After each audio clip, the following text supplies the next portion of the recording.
9वें श्लोक का टिप्पण में देखना है। मदर्ते तजीविता कहा उसने, अन्ये च भावशुरा मदर्ते त्यक्त जीविता। इसका मतलब उन्होंने जीवन का उद्देश्य कोई नहीं समझा। न मोक्षार्थे जीविता है, मोक्ष के लिए नहीं जी रहे, दुर्योधन के लिए जी रहे। इतने घोर अज्ञान है, स्पष्ट प्रतीत होता है। न मोक्षार्थे जीविता, यद्यपि युद्ध विशारदा। क्यों ऐसे हैं वो? क्योंकि केवल युद्ध विशारदा, न विवेक विशारदा। विवेक में वो कुशल नहीं है, अविवेकी लोग हैं। अति युद्ध में विशारद है और मोक्ष को परित्याग करके दुर्योधन के लिए मरने को तैयार है। ये तामस स्थिति बनती है। ये अन्यार्थिनः ते न वेदांताधिकारिणः। सामान्य नियम इसलिए है, जो मोक्ष से भिन्न को चाहता है ये अन्यार्थिनः, अन्य मने मोक्ष से भिन्न, वे वेदांत के अधिकारी ही नहीं हो सकते। नाना शस्त्र प्रहरणाः, पूर्व में भी आया था, वही अर्थ यहाँ भी लेंगे। नाना विधानी शस्त्राणी शूल चक्र गदा खड्ग शक्ति परिघादीनी, परिघादीनी धा हो गया, परिघादीनी प्रहरण साधनानी, येषाम प्रहरण साधन है जिनके, उन्हें कहता है नाना शस्त्र प्रहरणा। और उसको अपने में कैसे घटाएंगे? शरीरे उभयम भवत्येव गुणाश्च दोषाश्च। शरीर में आपके सुशरीर हो, सुख शरीर हो, सभी में गुण दोष विद्यमान। त्रिगुणात्मक जगत है, त्रिगुणात्मक शरीर है, तो गुण दोष तो रहेगा ही। और आयुर्वेद तो मानता ही स्थूल शरीर में त्रिदोष होता है, वात पित्त कफ। इनका सम होना ही आरोग्य है, और वह बहुत ही विरल होता है। अधिकतर कुछ न कुछ क्षमता रहती है, प्रकट हो या अप्रकट हो। जब प्रकट होता है तो आपको रोग सामने आ जाता है। अब प्रकट हो नीचे नीचे धीरे धीरे पलते रहता है, कोई एक दोष, एक कोई न कोई एक दोष पलते रहता है। मौका लेकर वो आगे आ जाते हैं। अच्छा, दोषयुक्त तो है ही, और गुणों की भी कमी नहीं है। हम अपने अंदर विद्यमान गुणों को पहचान, उसको निखारेंगे या दोषों को इस्तेमाल करेंगे, अपने पुरुषार्थ के अधीन होता है। इसलिए कहते हैं स्वभावस्तु धर्म एवं। स्वभाव क्या है हमारा? गुण है, धर्म है।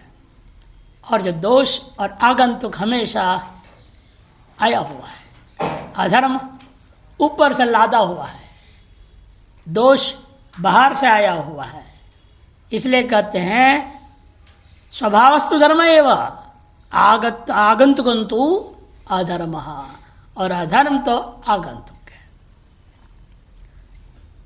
क्योंकि आप देखते हैं कई बार प्रसंग इससे उठता है तो कथाकार लोग होते सब बताते ही हैं, आपका स्वभाव सत्य बोलना है, लेकिन झूठ बोलना सिखाया जाता है। बच्चे को माता ने बोल देना पिताजी घर में नहीं है, जाओ बोलो उधर। वो जाके क्या बोलता है? पिताजी बोले या माँ ने बोले कि भाई पिताजी नहीं है, बोलना है, मैंने इसलिए बोल दिया। क्योंकि पिताजी है क्या अंदर? हाँ है, लेकिन उन्होंने कहा ना ऐसे बोलो, इसलिए हमने बोल दिया। सत्यता स्वभाव में है, लेकिन डांट पड़ता है, नहीं तुमने ऐसे क्यों बोला, पिटाई कर देंगे उसको। अगले बार से सावधान हो जाते, नहीं फिर तो जैसे बोले झूठ बोलना पड़ेगा, सच नहीं बोलना। झूठ बोलना सिखाया गया है, आगंतुक हुआ ना वो। स्वभावतः सत्य धर्म गुण आपका अपना स्वभाव है। क्योंकि निर्गुण निराकार ब्रह्म ही जब जीव भाव को प्राप्त सोपाधिक हुआ, अविद्या मात्र जब त्यावरण मात्र है, मल विक्षेप जब तक नहीं है, तब तक जो है आप अपने स्वरूपतः अभिन्न नहीं रहेंगे। अविद्या कुछ बिगाड़ती नहीं है, जो मल विक्षेप होता है ना बाद में, ये बिगाड़ने वाले, ये आगंतुक चीजें होती हैं। इसे व्यक्ति को यहीं पर विवेक करना होता है कि मुझे किसको लेके चलना है, किसको लेके नहीं चलना है। इसलिए कहा शिक्षाकारों ने, यदि इच्छसि वशी कर तुम जगत देके न कर्मणा परापवाद सस्येशो चरंतिंगाम निवारय। यदि आप संपूर्ण जगत को अपने वश में करना चाहते हो, एक काम करने से भी इस पूरे के पूरे जगत वश में आ सकता है। ये केन कर्मणा, यदि जगत वशी कर तुम इच्छसी, तो कर्म क्या है? एक ही कर्म वह है, परापवाद सशेषो चरंतिंगाम निवार्य। दूसरों का अपवाद, दूसरों की निंदा, दूसरों पर आरोप, दूसरों की कमियां खोजना, दोष खोजना, दूसरों की गलतियों को ही देखना, ये परापवाद है। इसमें आपकी इंद्रियां जो दौड़ रही हैं, इसको रोक लो।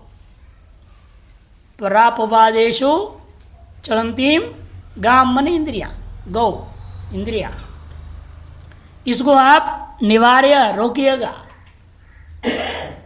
गाय जहां हरा चारा दिखाई दो नहीं देखती, गाय किसका खेती है कि नहीं?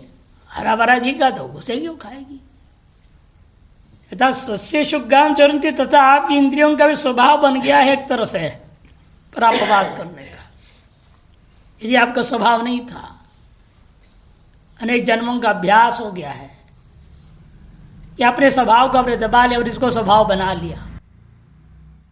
दूसरों की कमियां देखो, दूसरों के दोष देखो, दूसरों पर दोषारोपण कर दो, झूठे झूठे आरोप लगाओ, और कईयों को इसमें मजा आता है। ये जितने चुगलखोर चमचे होते हैं, उनका काम यही होता है। आपके अंदर कोई दोष ना भी हो, जाके वहां कुछ न दोष बोल देंगे। अब वो भी ऐसे कच्चे कान वाले होते हैं, विश्वास कर लेते हैं चमचे का, और उसको उसके खिलाफ कार्रवाई शुरू कर देते हैं।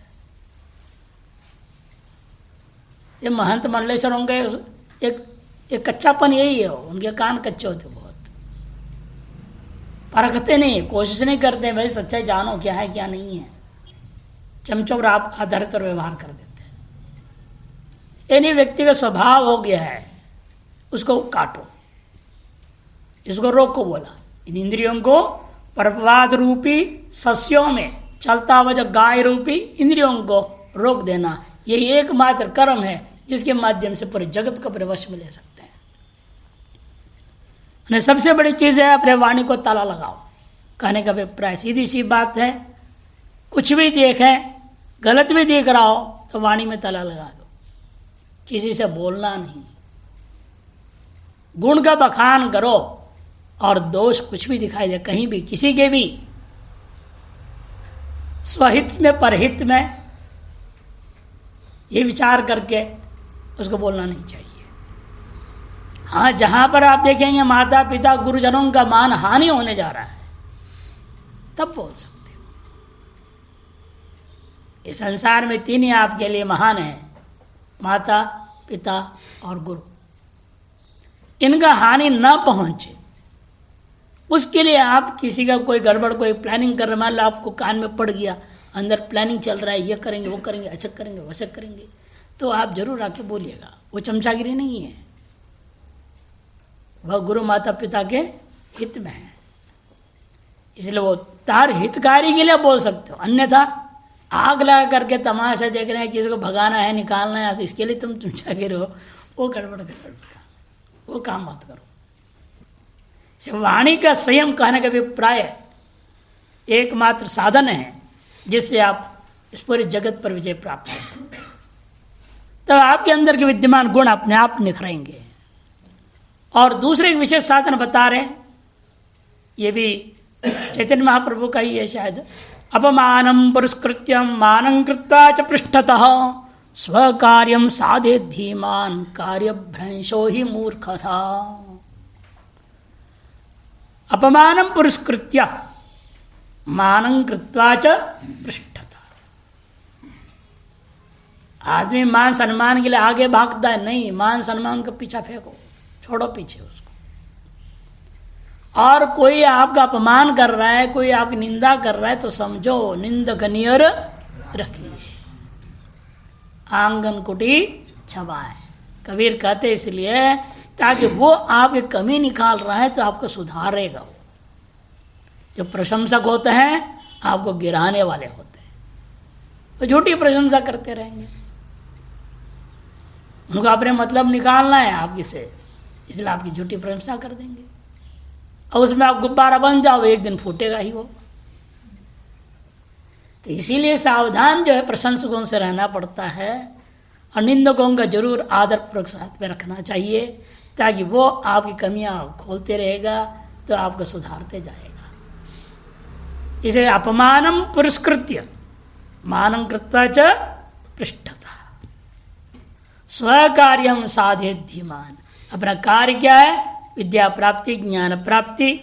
इसको बुद्धिमान का कर्तव्य, वो इसको सिद्ध करने की कोशिश करें, क्योंकि इसको छोड़कर, इस कार्य को छोड़कर अन्य इसमें लपेट में आओगे, इससे बड़ी मूर्खता नहीं है। कार्य भ्रंशो ही मूर्खता। अतः श्लोक का तात्पर्य यही बताया कि सबसे बड़ा चीज है, सकल साधनों में सर्वोत्कृष्ट साधन है वाक् संयम। जब तक वांग संयम नहीं होता तब तक जीवन में कोई सुधार नहीं हो सकता।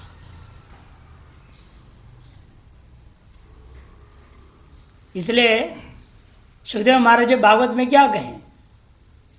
जिते रसे जितम सर्वम।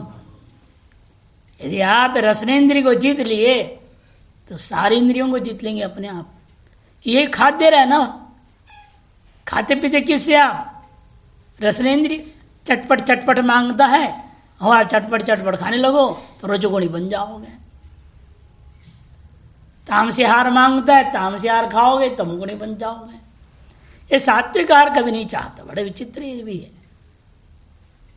सात्विक आहार खिलाओगे तो क्या है, तो जो कहता है कि बीमार लोगों को, रोगियों का भोजन खिला दिया, ऐसा बोलते हैं लोग। अरे सात्विक को समझते हैं रोगियों का भोजन है। जितनी चटपटा हो और जो है वो पलांडू का सुगंध आवे और जो है गंगा तोरई नहीं है, उसकी सुगंध आवे तो अच्छा लगता है लोगों। समझ तमगुणी है। रजोगुणी को बड़ा मिर्च मसालेदार चीज चाहिए। सात्विक आहार पसंद करना ये भी अनेकों जन को पुण्य ही होता है। उसके बिना रसनेन्द्र पर विजय प्राप्त नहीं कर सकते। यार लहसुन भी तामस आहार है, तो इसलिए जो है इन चीजों को परित्याग करके सात्विक आहार अपनाओगे तो रसनेन्द्रिय संतुष्टि ध्यान न देखते हुए सात्विकता पर ध्यान दें। एक को एक ने आया तो हम उनसे कहा कि महाराज आप जो पीते हो चाय हमको पिलाइए। हमने भाई काढ़ा पिला दिया जो हम पीते हैं रोज। तो कह रहे स्वामी जी क्या आप पीते हो? मैंने कहा देखो आपका स्वास्थ्य चाहिए कि स्वाद चाहिए? दोनों स्व से शुरू होता है। स्व का नाश करने वाला स्वाद है। स्वमेव अतिथि स्वाद, स्वयं को खा जावे उसी का नाम स्वाद है। स्वस्मिन तिष्ठति थी स्वस्थता तस्य भावा स्वास्थ्यम। आपको अपने स्वर पर टिकाने वाले का नाम स्वास्थ्य होता है। अब सोच लो, स्वास्थ्य चाहते हो कि स्वास्थ्य चाहते हो? अभी भैया कण पढ़ लिखा था अरे समझ गया, बाप रे आपने तो ऐसा अर्थ बता दिया, आज से तो स्वाद तो हमेशा लिए त्यागना पड़ेगा। बिल्कुल, ये स्वाद ही विनाशक है। स्वादिष्ट चाहिए। समझो तुमको खाने वाले को तुम चाह रहे हो, इससे बचो। ये स्वाद का अर्थ जो है स्वद धातु ले लेते हैं, हम कहते नहीं स्वम अति स्वाद, अधभक्षण है। स्वयं को खाने वाला आपको ही खा जाए, इसलिए स्वादु मत बनिए, साधु बनिए। साधु का काम है स्व में स्थित होने की चेष्टा करेगा और स्वास्थ्य चाहेगा। शारीरिक स्वास्थ्य से मतलब नहीं, मुख्य रूपेणा स्व में स्थिति हो। स्वास्थ्य तब मिलेगा जब आपके आहार स्वास्थ्य सात्विक होगा। आहार शुद्ध हो सत्व शुद्धि। अच्छा, रसनेन्द्रिय से जुड़ा हुआ है वाग इंद्रिय, दोनों एक ही में है ना। एक ही ताल, एक ही जिह्वा में 2 इंद्रियां हैं, बाकी सारे गोलक एक ही इंद्रिय वाले हैं। ये एक ऐसा गोलक बना दिया भगवान जिसमें 2 इंद्रियां हैं, रसनेन्द्रिय और वाग इंद्रिय। अच्छा, रसनेन्द्रिय नियंत्रण में आ गया तो वाग इंद्रिय नियंत्रण आ गया, वाग इंद्रिय नियंत्रण में आ गया तो सारी इंद्रिय अपने आप ठंडे पड़े रहेंगे, शांत रहेंगे, प्रसन्न रहेंगे।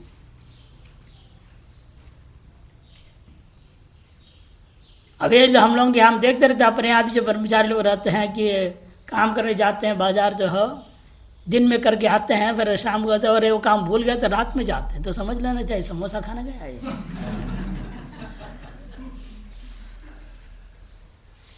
मुश्किल है, अब कहाँ तक नियंत्रण करेंगे, जवान बच्चे हैं, चलो भाई कोई बात नहीं, लेकिन नियंत्रण होना चाहिए जितनी हो सके।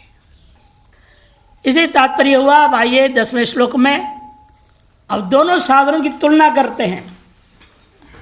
राशि तामसिक साधना एक तरफ है, एक तरफ सात्विकी साधना है, युधिष्ठिर की सेना और इधर अपना दुर्योधन की सेना। दोनों सेनाओं की तुलना स्वयं दुर्योधन कर रहा है। करने वाले के ऊपर मध्यस्थ होना चाहिए असली तुलना करने के लिए, लेकिन एक तरफ वाला आदमी है दुर्योधन, वो अपनी साधन को श्रेष्ठ कहेगा ही, दूसरे साधन तो घटिया बोलेगा।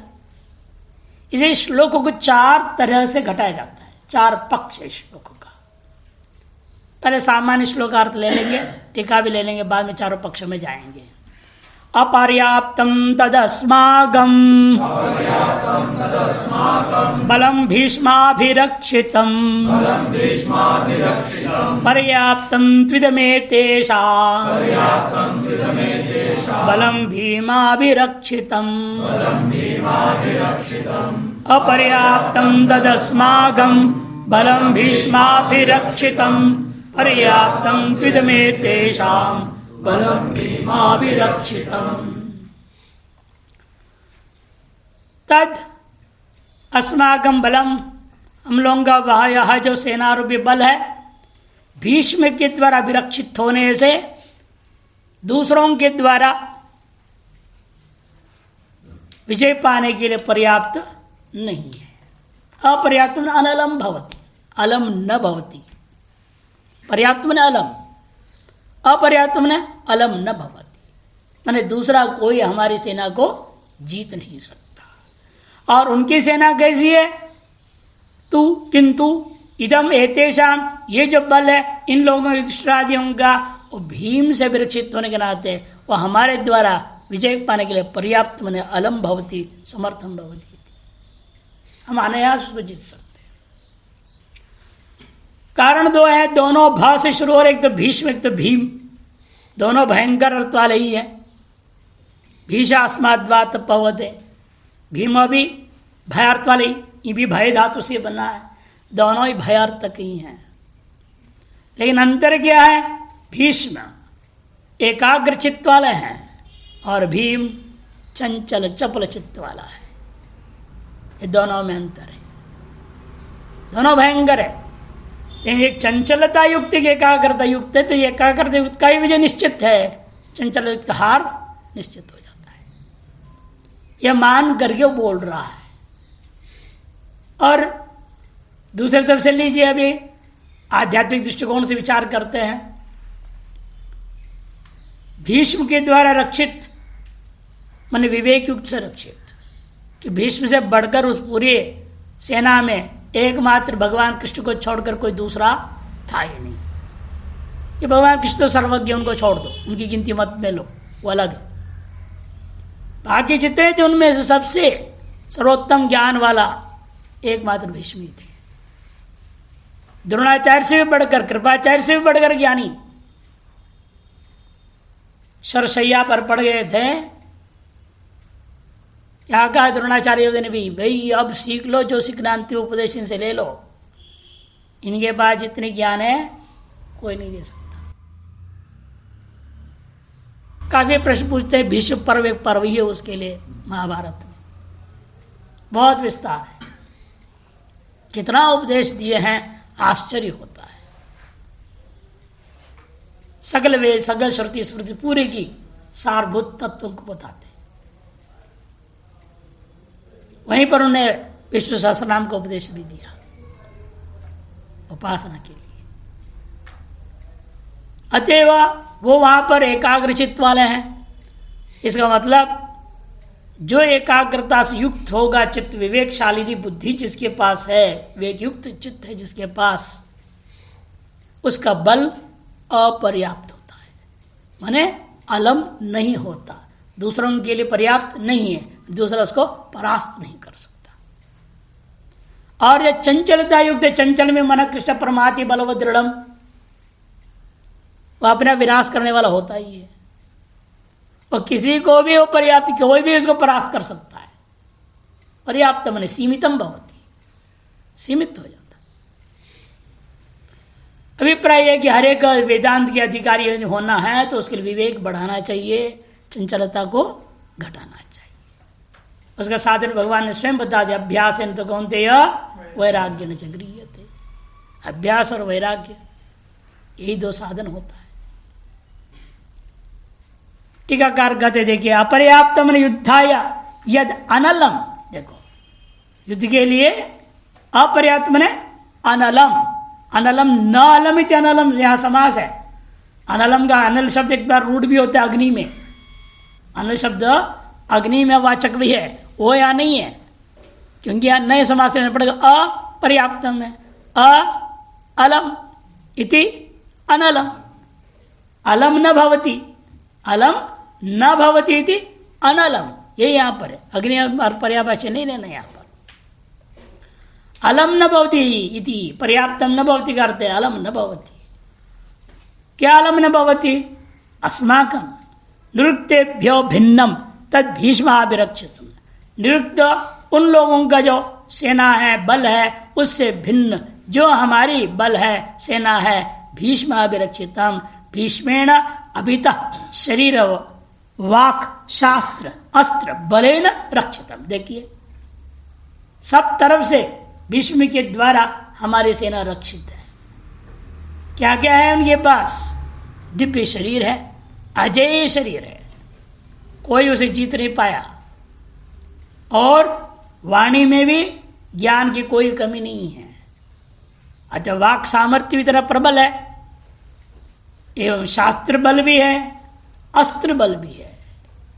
चारों प्रकार से बल से युक्त होने के नाते, रक्षित होने के कारण हमारे जो बल है वह दूसरों के लिए अलम न भवति, पर्याप्तम न भवति, नाशकम न भवति इति मम। हाँ, शस्त्रास्त्र बोलते हैं, वास्तव में शास्त्र ज्यादा अच्छा है।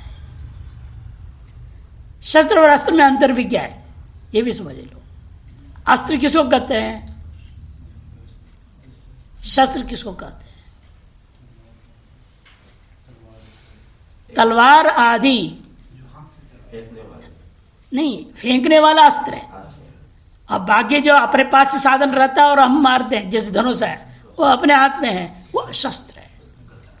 जब फेंका जाता है, भाला फेंक देते हैं, शक्ति नाम का अस्त्र तो फेंक दिया जाता है, तो फेंक करके मारा जाए, प्रहार की जाए, वो अस्त्र कहा जाता है। असु क्षेपणे धातु है, फेंकना। इसे शस्त्र होता ही है, लेकिन हम शस्त्र से अधिकतर ले जाते हैं शास्त्र की ओर। क्यों? ये गीता में ही कहा आपको, इसी में आगे जाकर के, असंग शस्त्रेण दृढ़ेन चित्वा।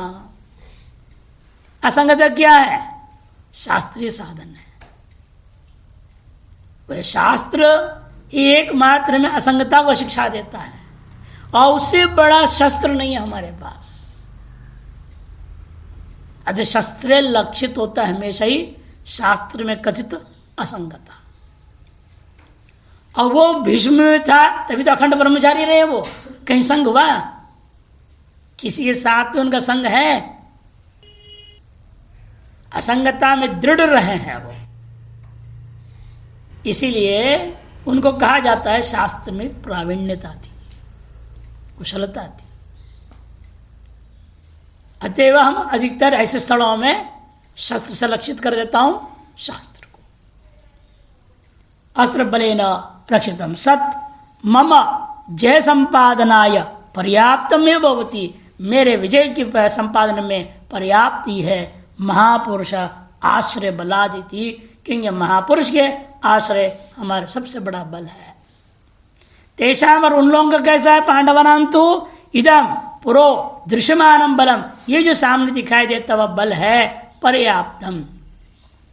क्योंकि उनके इसमें ने क्या कर दिया, प्रयोग किया अपने सेना के लिए तत् प्रयोग कर दिया, और इनकी सेना के लिए इदम प्रयोग कर रहा है।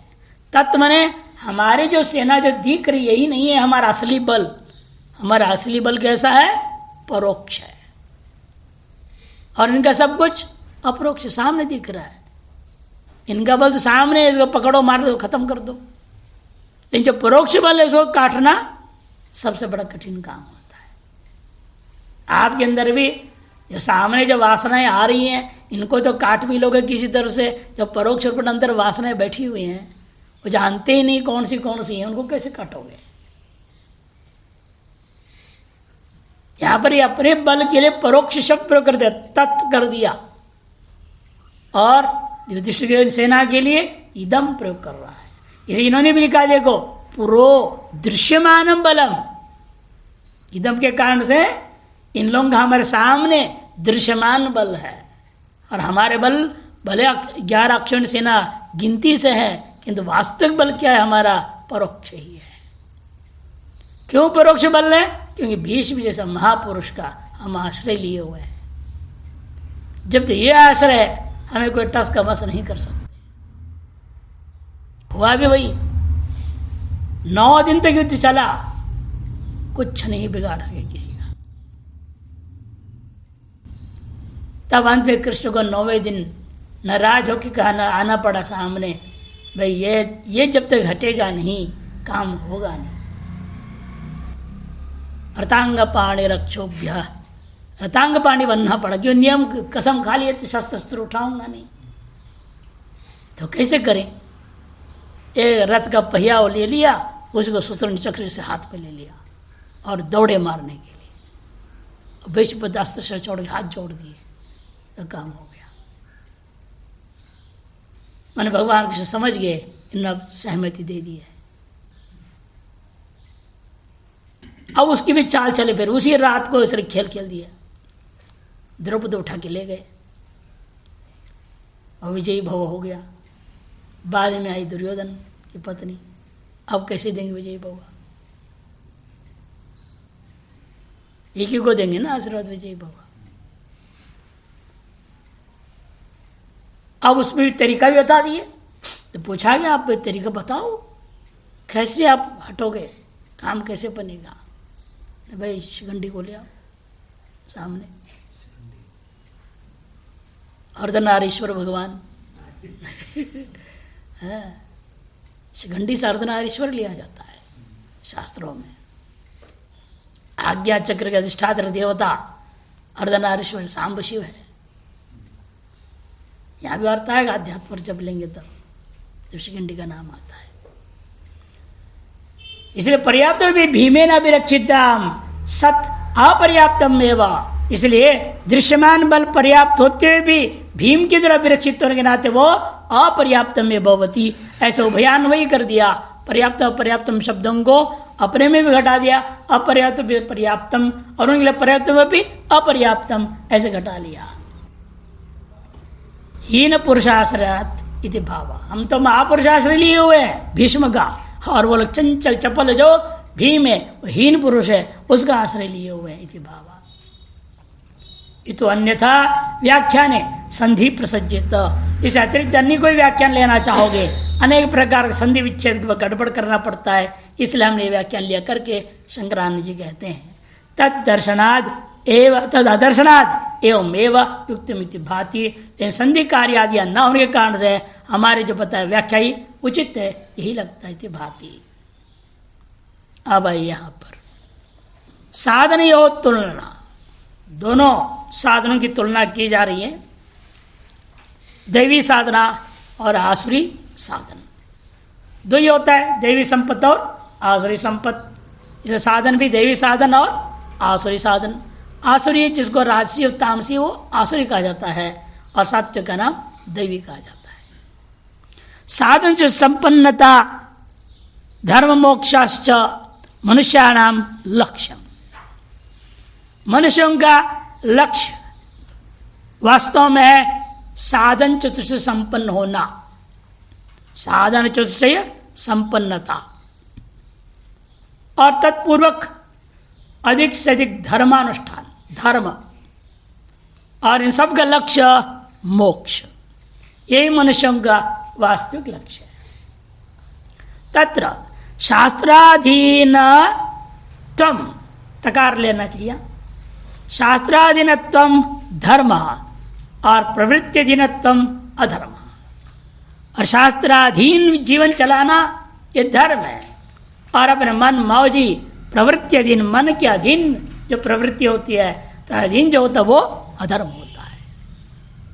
अतः और यह युधिष्ठिर ने युद्ध से पहले शास्त्राधीन होकर के सारा व्यवहार किया, संधि करने के लिए कोशिश किया, है कि नहीं। कृष्ण को दूत बना के भेजा, 5 गांव मांगा गया, ज्यादा भी नहीं। वो सुई नोक के बराबर नहीं दूंगा बोल दिया। तो शास्त्रीय अनुसार, शास्त्र अनुसार चले कौन? प्रवृत्ति, युधिष्ठिर आदि। और हमेशा शास्त्रीय पद्धति से चल रहा है दुर्योधन। अतः वो अधर्म पक्ष बन जाता है, ये धर्म पक्ष का साधन बन गया। अतः स्वस्य आकलन कर्तव्यमिति मत्वाह, इसलिए अपने अपने स्थिति का आकलन कर लेना चाहिए। यह मान करके दोनों साधनों की तुलना पूर्वक विचार करते हैं। यह 4 विकल्प आता है। पहला देखिए क, तैदम अस्माकं बलम सैन्यम अपर्याप्तम अनल्पम अनंतम इत्यर्थ। पर्याप्त मने अल्प अर्थ है, उसे अपर्याप्त मने अनल्पम इत्यर्थ। एकादश अक्षुण्य संख्यकत्वात् और भीष्मेण अत्येकाग्रचित्तेन रक्षितम। कारण यह है कि 11 अक्षुण्य सेना हमारे पास है और उनके पास एक साथी है, और हम एकाग्रचित्त वाला भीष्म के द्वारा रक्षित है। तेषाम तो पर्याप्त मने अल्पम, क्यों? सप्त अक्षुण्य सेना संख्यकत्वात् भीमेन च अतिचपलेन रक्षितम। भीष्मापेक्षया हीन पुरुषत्वाच्च, भीष्म तो महापुरुष है, उसका आश्रय लिए हुए हैं, उसकी अपेक्षा से यह भीष्म जो हीन पुरुष है, क्योंकि चंचल चपल पुरुष है। अतो मम विजय सुनिश्चित, दुर्योधन अपनी ओर से कहता है। दूसरा पक्ष भीष्माभिरक्षितत्वात् अपर्याप्तम गोलो अपरिमितम अभेद्यम इत्यर्थ। भीष्म के द्वारा अभिरक्षित होने के नाते अपर्याप्त का मतलब अपरिच्छिन्न, अपरिमित है, अर्थात अभेद्य हमारी सेना। तेषांच पर्याप्त मने परिमितत्वात् भेद्यम अतोपि मम विजय। तीसरा पक्ष तत् पांडवानां बलम अपर्याप्तम नालम न समर्थो विजेतुम अस्माकं बलम तो पर्याप्तम समर्थम जितमिति। यह अपर्याप्तम को उत्तरार्ध में जोड़ दिया। पांडवानां बलम अपर्याप्तम अर्थात नालम न समर्थो भवति, अलम मैंने सामर्थ्य अर्थ में ले लिया, नालम न समर्थो भवति विजेतुम। और अस्माकं बलम तो पर्याप्तम तो पूर्वार्थ से जोड़ दिया, अस्माकं बलम तो पर्याप्त मने समर्थम जेतुम भवति थी। मैंने पर्याप्त शब्द का अनेक अर्थ के आधार पर अलग अर्थ को लेकर अलग प्रकार से घटाया जा रहा है। अंतिम पक्ष तत् मने हमारी सेना कैसी है? हमारी सेना का बल परोक्ष है, अदृश्य बल है कि हमारे पास ऐसे ऐसे लोग हैं, द्रोणाचार्य हैं, कृपाचार्य हैं, स्वयं भीष्म भी हैं, सर्वज्ञ तुल्य हैं ये लोग। और इन लोगों के पास ऐसी ऐसी विद्या छिपाए रखे हुए होंगे जिन्होंने अभी तक किसी को दिए ही नहीं। गुरु का काम ये होता है ना, शिष्य को पूरी विद्या नहीं देते, कहीं ना कहीं कुछ कमी रख देते हैं। इसलिए कहा भी है जो विद्या फलीभूत कैसे होता है? एक बात श्रवण होता है, दूसरी बात स्वमनीषया अपनी बुद्धि से आकलन करता, वो आपो करना। मैंने गुरु ने कुछ छोड़ दिया, पूरा बताया नहीं, जितना छोड़ा हुआ है उसको और उससे अतिरिक्त और भी रहस्य को आपको अपने अंदर से निकालना है। चिंतन मनन करो, निधिध्यासन करो उस पर। तीसरा पद सब्रह्मचारी भी, सहपाठियों के साथ विचार विमर्श करो। और चौथा काले न पच्यते पादम, अभ्यास पढ़ते पढ़ाते पढ़ते धीरे धीरे धीरे धीरे अनुभव में आएगा, पूर्ण चाहे वो विद्या पच जाएगा। ये 4 पद मानी गई। इसलिए वहां स्व मनीषा इसलिए जोड़ा है, यदि गुरु पूरा ही पढ़े फिर आपकी मनीषा लगाने की जरूरत क्या वहां पर। अतः यहां गुरु लोग साहब चित्रे गुरु है, सब हमारे पास है, दुर्योधन सोच रहा है। वहां तो इनके चेले चेले उधर है, सब गुरु हमारे पास, हमें सन के सारे पास विद्या जो परोक्ष रखे हुए हैं ये लोग कुछ कुछ, वो हमारे पास ही है ना, ये हमारी विजेता है। इसीलिए परोक्षम सर्वम विषयी कर्तुम अशक्यम, सब कुछ विषयी कर लेना, ग्रहण कर लेना संभव नहीं है। कथम अपर्याप्तम, पर्याप्तम अभिभूतुम विजेतुम अशक्य। पर्याप्त करते अभिभूत करना, हमारे पर विजय प्राप्त करना संभव नहीं है। एदेशांत्विदम परिदृष्टम परिमितत्वात् पर्याप्तम जेतुम अभिभवितुम शक्यम इत्यर्थ। और इनका जो परिदृष्ट है, इदम के शब्द कहा हुआ होने से परिदृष्ट है, ये परिमित है, अतः पर्याप्त जेतुम मैंने अभिभवितुम समर्थो भव शक्यम भवती थी। अगले श्लोक में अवतरणिका दे रहे हैं शंकरानंदी। तथैवास्तु नाम किमिदानीं कर्तव्यम, ठीक है ऐसे भले ही हो गए, अब हमें करना क्या चाहिए। दुर्योधन इतना व्याख्यान करने के बाद द्रोणाचार्य आदि के मन में करना क्या चाहिए, ठीक है ऐसा है तो क्या है। तो संकेत करने के बावजूद पूछा यदि कोई मन में आ जाए किसी के, किमिदानीं कर्तव्यम इत्युक्तः, सबका कर्तव्य से क्या है, भीष्म की रक्षा करो। हमारी सेना में मुख्य है भीष्म, उसे पता है जिस दिन गए उस दिन खेल खत्म हो जाएगा।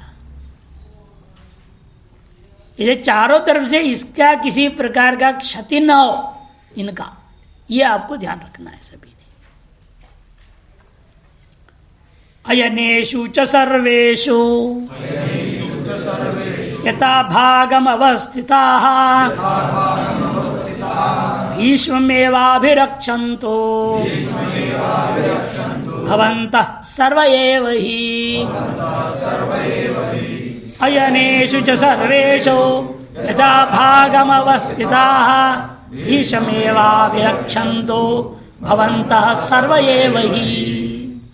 यहाँ पर भी, यहाँ से आगे मंदाधिकारी के लिए जो क्रिया प्रधान व्यक्ति है, यहाँ तक 2 प्रकार के अधिकारी ले ले, उत्तम अधिकारी और मध्यम अधिकारी। साध से संपन्न होने वाला उत्तम अधिकारी को ले लिया, शमदमादि से युक्त होने वाला मध्यम अधिकारी लेकर के इन दोनों के माध्यम से अधिकारी का लक्षण भी बता दिए। मंदाधिकारी क्रिया प्रधान है, कर्म प्रधान है, वह क्रिया योग करेगा, कर्मयोग करेगा, उसके द्वारा षट चक्र भेदन करता हुआ शिव शक्ति का ऐक्य करते हुए जीव ब्रह्म ऐक्यता का संपादन करना चाहता है। ऐसे अधिकारी के लिए षट चक्र भेदन की प्रक्रिया आगे के श्लोकों में शुरू होता है। उसने सबसे पहले मूलाधार चक्र का शोधन, तत्साधन बुद्ध कर्मयोग, निष्काम कर्मयोग कथन करने के लिए श्लोक है वास्तव में।